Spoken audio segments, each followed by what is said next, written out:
Welcome to Holding Hands and Throwing Fists. I got the mic. And I have the opinions. Friends and listeners, welcome to Season 10, Episode number 8. The best card ever. Oh, yeah.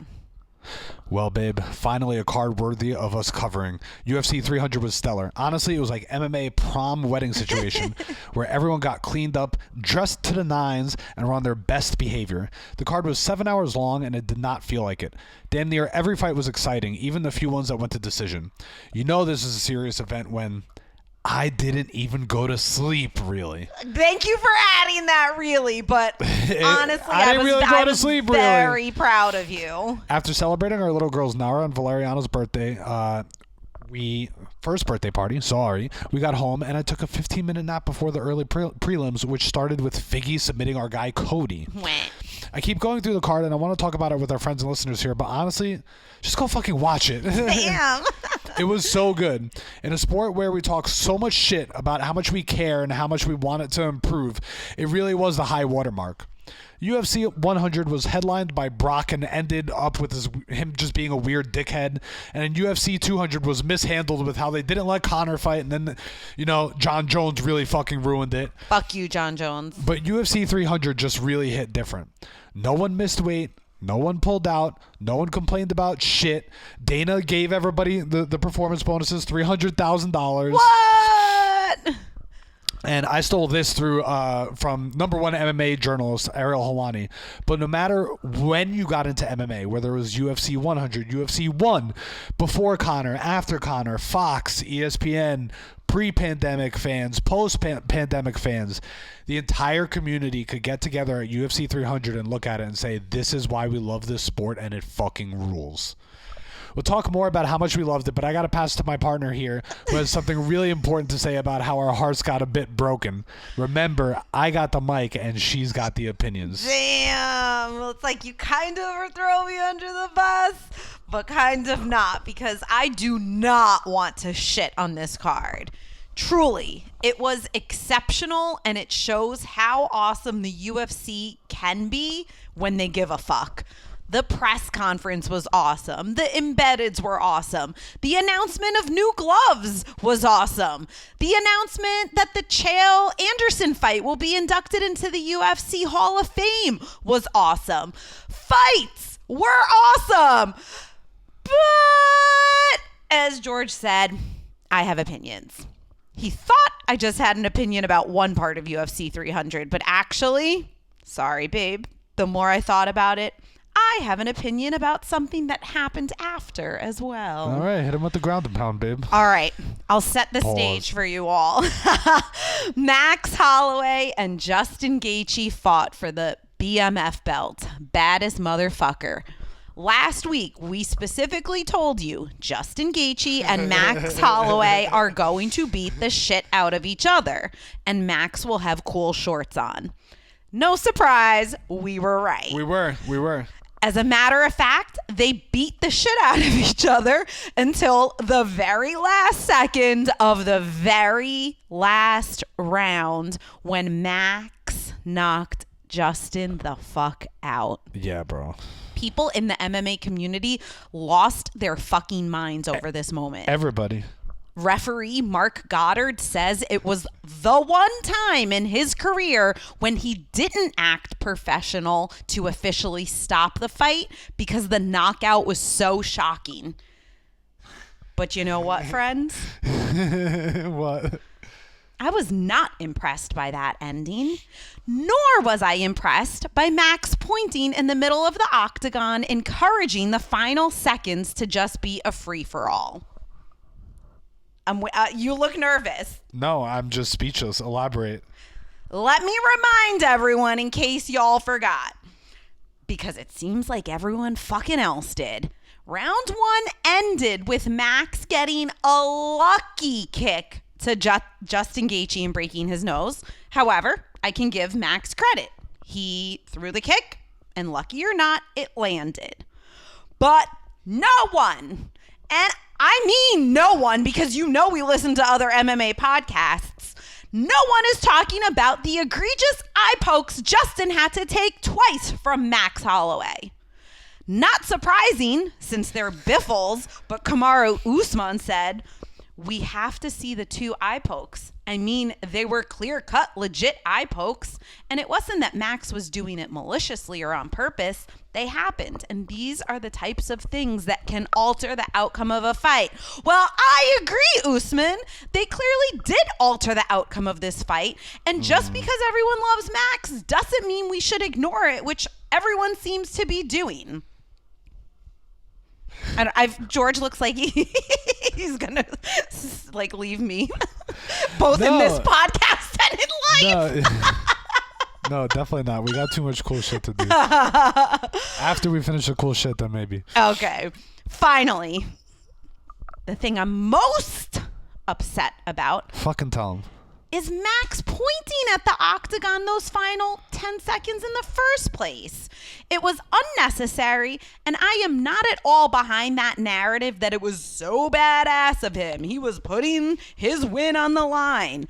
Oh, it was badass to point knowing Justin would go all out and knowing Justin couldn't see or breathe and wasn't going to be able to do shit? All Max accomplished was adding on to the brain damage that Gaethje's already had from years of fighting like this. I'll end this with one final thought. Shoot. Max, I'm disappointed in you. Oh, shit. Oh, shit. You've known Max for over 10 years, bro. And I care deeply about him. You've known... God damn, bro. All right, so since you hit me with the I know my heart actually just hurt a little bit now too. But he has to hear it from somebody. Yeah. I got a live response to some of this stuff. Okay, so first off, the spinning back kick was not lucky. The spinning back kick was definitely planned, and it's something that he's done his entire career. But hear me out. But it was planned because Gaethje does dip so much to the side. It makes no sense. I think what was kind of not, I don't want to say lucky, but it just changed the events of the fight in a weird way, was that he fucking broke his nose with it. Fair. That was the lucky. And I saw it happen live, and I was like, whoa, that was crazy, because Justin fucking, the momentum shook him from like the corner of the cage to the other corner of the fucking cage. And I thought it was just because he got caught on the stomach and his momentum and stuff. But dude, it shattered his nose, which he's got fixed after his entire career of fighting like fucked up. So it was his one time that he could fight and breathe. Yeah, through I think his maybe nose. the second, because it was Fizzy of last time, whatever. But that shit got broke. Then he got poked in the eyes twice, which again were egregious. And I will say, nobody, babe, you have a fucking opinion over here that no one in the country has, except for me. You better support me. I do support you because we had the same reaction. And B, but Luke Thomas did say, he goes, he should have just gotten the point deducted, period, straight up, which that's true. He should have. And then for the last thing, yeah, I agree with you. What my feelings were that he knew he had the advantage. It was 80-20. So it was like, all right, fine. You give Justin that chance when you could have danced around, okay. But everyone's like, yo, he fucking gave him the Hail Mary. No, he didn't, dude. Yeah. He gave him impossible odds, bro. He got his nose broke. He got his eyes poked twice. And Max did beat the fuck out of him. Yes, and He that beat is the all fuck out of fair. him. So they should have just ended it. And bro, when the knockout actually happened, we both got really, really upset. And if you listen to the last episode where we were talking about how you used to watch fights through fingers, yeah, that happened after the fight because they couldn't even look at poor Justin. But it was cool. I think there was something else earlier. Oh fuck, I forget. I'll look it up again. There was another fight that we were like, maybe it was when Cody was getting beat up pretty bad on bottom or someone else. Anyway, whatever. It was awesome. It was fucking really cool. But Max, we knew that was going to happen. And then if you really look at people's reactions, like especially the fighters, and I just saw Dustin's reaction, which he wasn't at the event. He was at another thing. Bro, if you see the reactions, they're not like, oh my God, that was crazy. That is what George noticed as we were watching, and fucking everyone Joe was like, Rogan fuck. Only beat Rogan all was Joe like that. Rogan, the greatest knockout of all time. Yeah. Only Rogan was like literally every fighter's reaction was more similar to ours, of just like shock and like not shock of joy and what greatness. Concern. It was concern. It was fucking concern. And DC was crying. Oh, really? Yeah, remember we saw DC's also a bitch, though. All right, are we gonna go to the next segment? No, you know what, babe? UFC 300 was fucking incredible, but I have one more opinion I need to get off. God damn, bro, what the fuck? All right. I think you're gonna like this one or agree with this one. We'll see. Fuck yeah, you listening to the number one MMA podcast in the world, bro. I'm standing up now. Let's go. I'm fucking you got me standing up for the first time and holding hands and throwing fists. Fucking history, bro. No, I don't think so. I don't know. Maybe. I was standing up and fucking Max fucking knocked Justin to the shower. Okay. All right. This next opinion is for Dana. Dana, you're fucking corny. At the post-fight press conference that George was awake for, by the way, so way to go again. Bro, it was exciting. Dana announced some fights. Someone walked up to Dana as he's sitting at the podium with his mic, as he always does, and they handed him a crumpled piece of paper, like a receipt someone just found at the bottom of their bag. And he pretended like he was just informed that the Conor McGregor versus Michael Chandler fight was made official. In the words of Eli, are you serious? First of all, corny as hell after all the amazing work the UFC put into making the event beyond spectacular. Second of all, I woke up the next morning and actually totally forgot about the announcement. We did not need it after that event. It was poor timing, and it was even more poor execution of an announcement that deserved more. Yo, they're my guys, and I'm going to be excited. You're going to listen to this podcast in a couple months, like 2 months, whatever, to 3 months, and you're going to hear me be excited. But I'm going to tell you right now how I feel. I don't give a fuck about Conor McGregor. And honestly, for the first time, and we've been fans of Chandler since Bellator, when we saw him live, I don't give a fuck about Michael Chandler, and I don't give a fuck about this fight, bro. Wow, I really fucking Michael don't. Chandler too? Yeah, bro. I was listening to him on Ariel today, and I like his attitude so much, and but today I was just like, bro, I don't want to hear about it. That you knew all along it was going to happen, but you couldn't really say it. And it's been all this fucking time. I don't care. I'm over it, bro. Wow. This fucking Instagram's rotted my brain. I can't handle delayed gratification. Fuck that. And also, honestly, fuck that. UFC 300 was so great. That's the beef is that there's some beef that that I don't think anybody truly understands except for Dana, Conor, and honestly, the evil fucking master manipulator and all this shit is Hunter Campbell, bro. There's some shit going on between all of them where it's like, who the fuck made who, you know? Yeah. And I don't give a fuck. It's a fucking sin that Conor hasn't fought for dick for the past 10 years, basically, right? Wow. I mean, whatever. I round up. Okay? You fucking always I fucking round up. So Listen. whatever, man. I don't give a fuck. The week of, I'm gonna watch it. I'm not gonna not buy it. Listen. It's time to come back.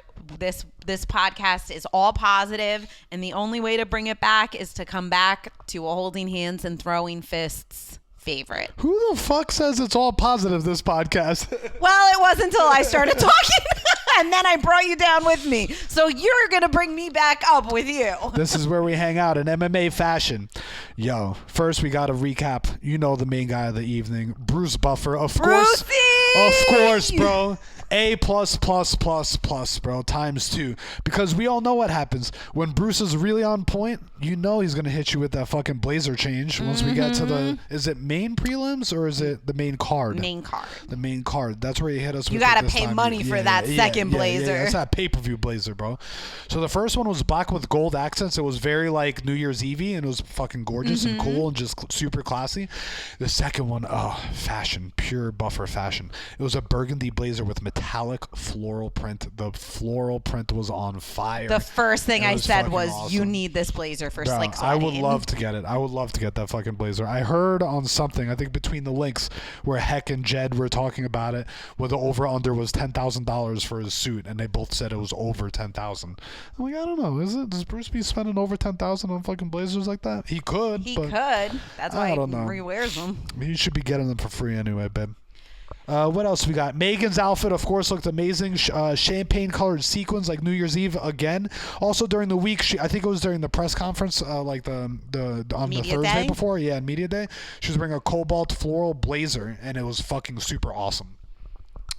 Hair of the night was Figgy. He dyed his hair blonde, and he had his red stripe where he looked like the God of War. That was fucking super cool.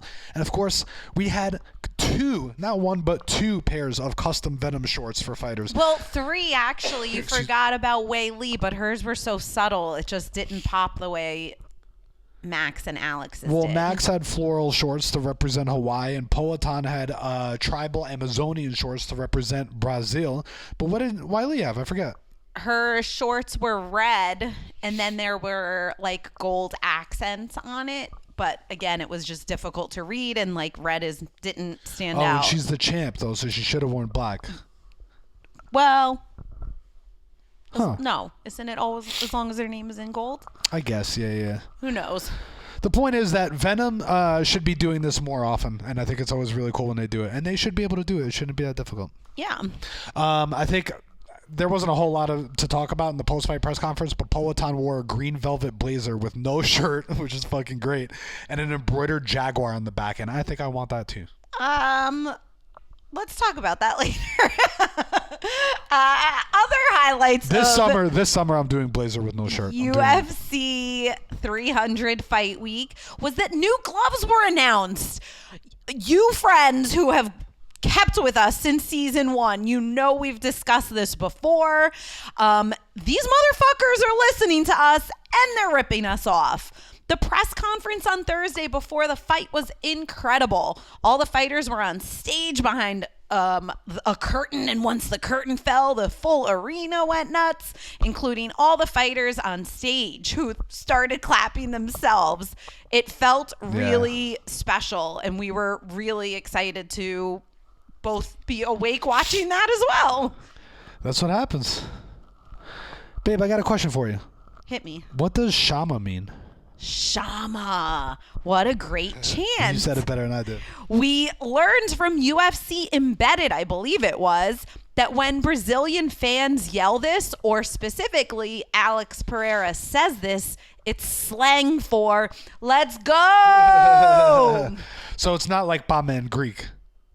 Well, it could be. Kind of. All right. And I actually love it compared to the other chants that's usually like, what, "we will kill you," or "Voa mujer." Yeah. You're going to die. Yeah. So I like this little shift. This is like a special segment for UFC 300 because if you listened last week, you know we tried to be super concise on the fights we spoke about and what our thoughts were about them. So I want to tell you what we said last week, and George is going to give you the update now that UFC 300 has happened. So what we said last week was, if Bo Nickel doesn't win in an impressive fashion, we're going to go ahead and say we told you so. What's our update after seeing him at UFC 300, babe? I mean, you would say that I called that shit. But listen, he looked good. He looked really fucking good. But he didn't look as like dominating as everybody kind of made him out to be. But he's only 5 fights in. He's got to keep fighting people, and he's got to keep getting this experience and stuff like that. And he's amazing. He's going to get better. His hands are good. He needs to work on, if he really wants to be grappling heavy, I would like to see him, not like he needs to, but I would like to see him work on his finishing mechanics on submissions. Mm-hmm. He can Which you've said since the first fight. Yeah, he can figure that shit out. And I want to see him move a little bit more in footwork and stuff like that. But he's great. I love him. He's fucking great. But like, he can't fucking win a championship right now, bro. Give him a minute. All right. So last week we said Charlie Olives is fighting a younger Arman Sarukian. And we said he kind of needs to win. What's our update? We extra wanted Charles do Bronx to win after meeting Felix, and we thought he might when he had a super tight gilly in the first round and then a Dearce in the third. But Arman ended up winning a decision.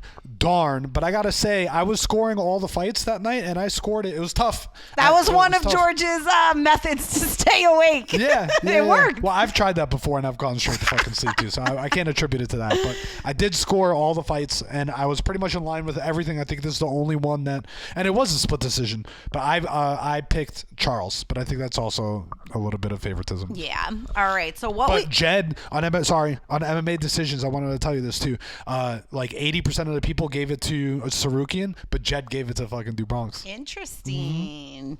So what we said last week was that Zhang Wei Li is defending her championship belt against fellow Chinese fighter Yan Xiaonan. We wanted a close ass fight so they can do it again in China where they should have scheduled it in the first place.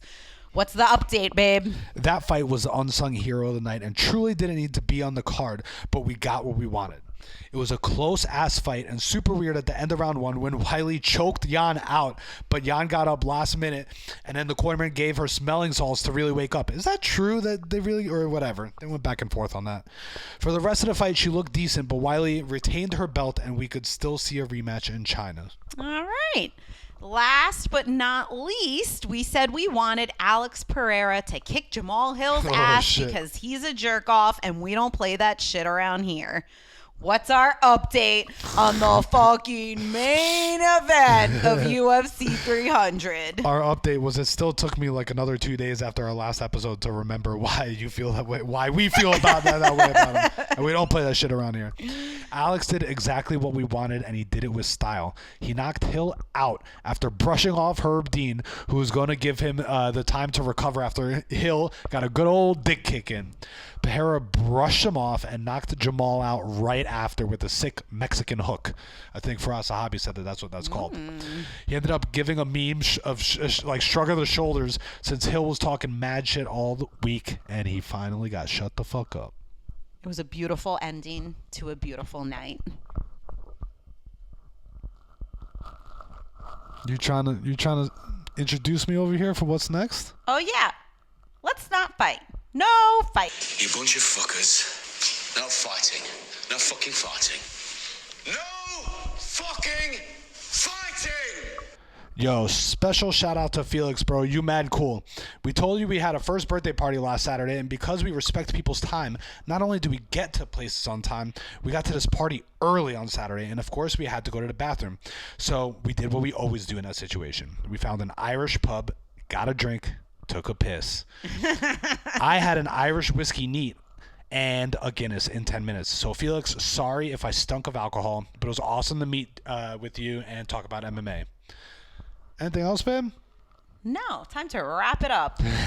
Andreas, we didn't hit 30 minutes, but I was really trying to drag out here to get close to you. Oh, I can tell. This episode is brought to you by Inuit TurboTax. Hey, do your fucking taxes.